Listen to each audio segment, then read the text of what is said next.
जिंदगी में कभी भी हार नहीं मानोगे। इस कहानी को थोड़ा ध्यान से सुनिए, क्योंकि यह कहानी आपकी जिंदगी बदलने वाली है। एक समय की बात है।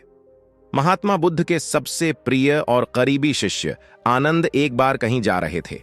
तभी रास्ते में उन्होंने देखा कि एक अधे उम्र का व्यक्ति एक चट्टान के ऊपर बैठकर रो रहा है।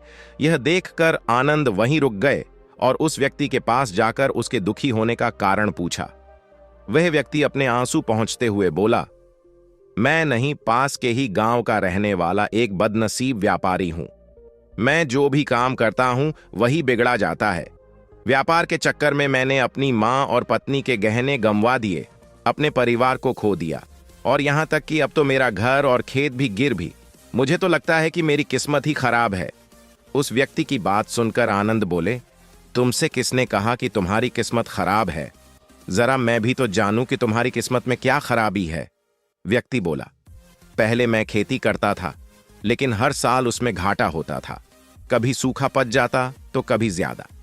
बारिश से फसल खराब हो जाए, कभी आवारा पशु फसल को नुकसान पहुंचाते, तो कभी कीड़े मकोड़े और बीमारियां फसल को बर्बाद कर देते हैं।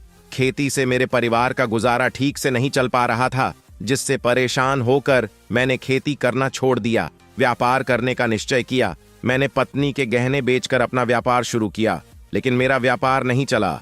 शुरू में तो मेरे परिवार वालों ने मेरी आर्थिक मदद की, मेरा साथ दिया, लेकिन जैसे जैसे मुझे नुकसान होने लगा, मेरे परिवार वालों ने भी मेरा साथ छोड़ दिया और मुझसे दूर हो गए। अब तो वह मुझे देखकर अपनी नजरें फेर लेते हैं और मुझे ही अपने परिवार की गरीबी और दुर्दशा का जिम्मेदार ठहराते हैं। अब तो मुझे अपना जीवन ही बोझ लगने लगा है। अक्सर मेरे मन में ख्याल आते हैं कि अपना जीवन ही खत्म कर लूं, और मैं आज यहाँ आत्महत्या करने ही आया था, लेकिन हिम्मत नहीं जुटा पाया, इसीलिए इस पत्थर पर बैठकर रो रहा हूँ। दूसरी तरफ मेरा एक मित्र है। हम दोनों ने एक ही साथ व्यापार शुरू किया था, लेकिन वह आगे बढ़ गया और मैं पीछे रह गया। मेरी इस असफलता की वजह से वह हर समय मुझे नीचा दिखाने का प्रयत्न करता रहता है, और वे अक्सर मेरे घर आकर अपनी सफलता की बातें करता है। मेरे घर वालों को बताता है कि कैसे उसने केडीडीडी ही मेहनत करके इतना बड़ा व्यापार कर लिया, और वह अक्सर अपने फलते फूलते व्यापार के किस्से मुझे, मेरी पत्नी और मेरे माँ बाप को सुनाता रहता है, जिसे सुनकर मेरे घर वाले उसकी तो प्रशंसा करते हैं, लेकिन मेरी बुराई करते हैं। मुझे नाकारा और कम दिमाग का कहते हैं। मेरी पत्नी और माँ मुझे बात बात पर ताने मारती है, जिससे मुझे बहुत दुख पहुंचता है, और कई बार खुद की नाकामयाब पर क्रोध भी आता है, लेकिन मुझे समझ नहीं आ रहा कि मैं क्या करूं। यह सुन भिक्षु आनंद ने पूछा, तुम्हें किस बात का दुख होता है? अपने असफल होने का या फिर मित्र के सफल होने का? सवाल सुनकर वह व्यक्ति एक पल के लिए सोच में फिर बोला, अगर सच कहूं तो मुझे अपने असफल होने का उतना दुख नहीं होता जितना कि मित्र के सफल होने का होता है। भिक्षु आनंद ने अगला प्रश्न किया, अगर तुम्हारा मित्र व्यापार में असफल हो जाता और तुम सफल हो जाती, तो क्या तुम खुश होते? व्यक्ति ने कहा, हाँ, मुझे बहुत खुशी होगी। आनंद बोले, इसका मतलब कि तुम्हारी खुशी तुम्हारी मित्र पर निर्भर करती है। अगर वह चाहे तो तुम्हें खुश कर सकता है, और अगर वह चाहे तो तुम्हें दुखी भी कर सकता है। तुम स्वयं से ना तो खुश हो सकते हो और ना ही दुखी हो सकते हो। भिक्षु की बातें सुनकर व्यक्ति थोड़ी देर के लिए सोच में पड़ गया और फिर बोला, आपकी बातें सुनकर मुझे कुछ आशा बन रही है। तभी भिक्षु आनंद ने कहा, जब हम किसी से आशा बांध लेते हैं तो उस पर निर्भर हो जाते हैं, फिर हमारी खुशी और दुख भी उसी पर निर्भर करने लगते हैं। इसीलिए सबसे बेहतर है कि तुम स्वयं सी आशा बांध। जब तुम ऐसा करोगे और साथ ही पूरी मेहनत और ईमानदारी से काम करोगे, तो तुम्हें सफलता अवश्य प्राप्त होगी। तुम्हें लगता है कि तुम्हारा मित्र तुम्हें नीचा दिखाने आता है, दुखी करने आता है, पर अगर ईमानदारी से विचार करो तो वह बातें तो सच्ची ही कहता है। वह अपने संघर्ष और अनुभव की बातें बताता है।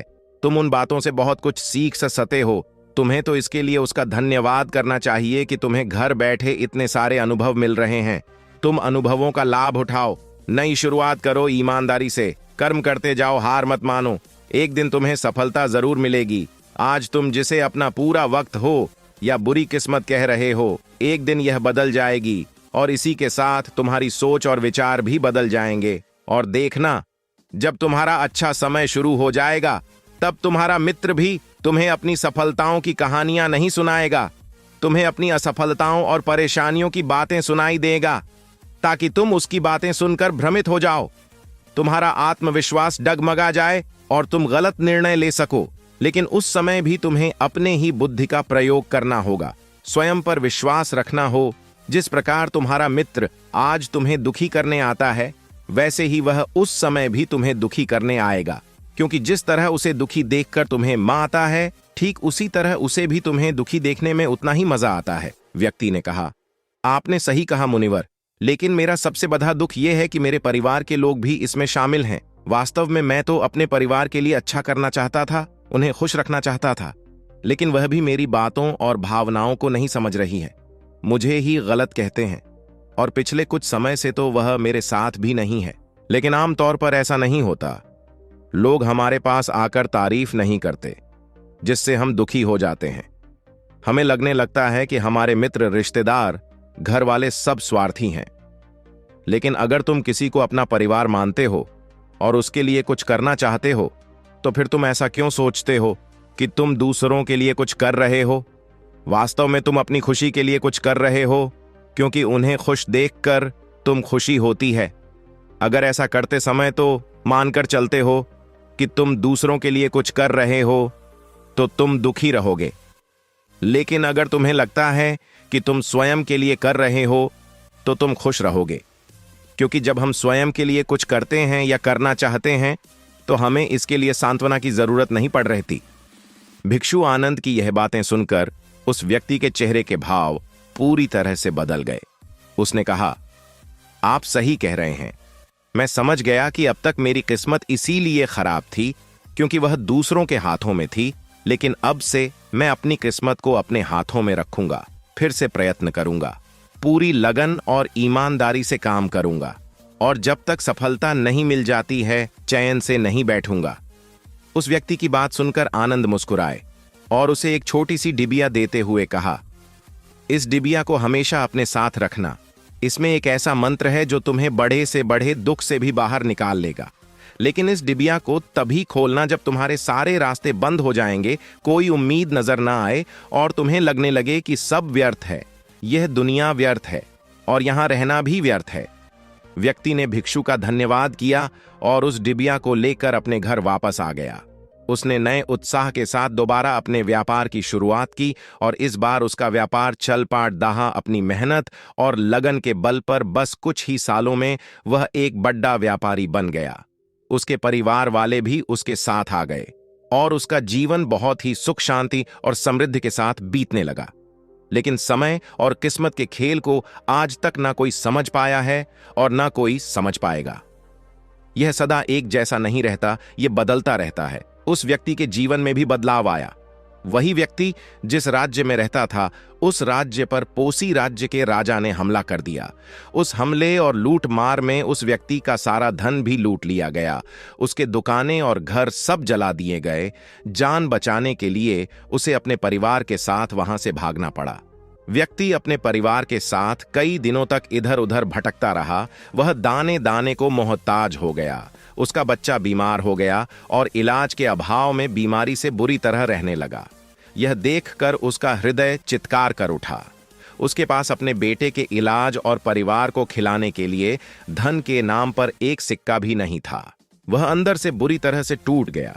ऐसे में उसे एक बार फिर से निराशा नहीं घेर लिया। उसे लगने लगा कि उसका जीवन व्यर्थ है, सारी दुनिया व्यर्थ है। लेकिन तभी अचानक उसे भिक्षु आनंद द्वारा दी गई डिबिया की याद आई। उसने भी उत्सुकता के साथ उसे खोला। उस डिबिया के अंदर एक पर्ची रखी हुई थी। उस पर्ची पर कुछ लिखा हुआ था। उस पर्ची को उसकी आंखों के सामने छाया हुआ निराशा का अंधेरा छट गया और वह एकदम से मुस्कुरा उठा। उस पर्ची पर लिखा था, यह वक्त भी गुजर जाएगा दोस्तों। ये कहानी हमें सिखाती है कि समय के खेल को समझना संभव है। यह हमेशा बदलता रहता है। इसीलिए बुरी परिस्थितियों में हमें अत्यधिक निराश नहीं होना है, आत्मविश्वास बनाए रखना है, क्योंकि समय बदलता जरूर है। आज बुरा है तो कल अच्छा भी जरूर आएगा। बाकी अगर यह कहानी आपको अच्छी लगी हो तो इस पोस्ट को शेयर करें और ऐसी और कहानी सुनने के लिए मोटिवेशन इंस्पायर्ड यूट्यूब चैनल को सब्सक्राइब करें। हम आपसे ऐसी ही एक और प्रेरणादायक कहानी के साथ अगले दिन। धन्यवाद।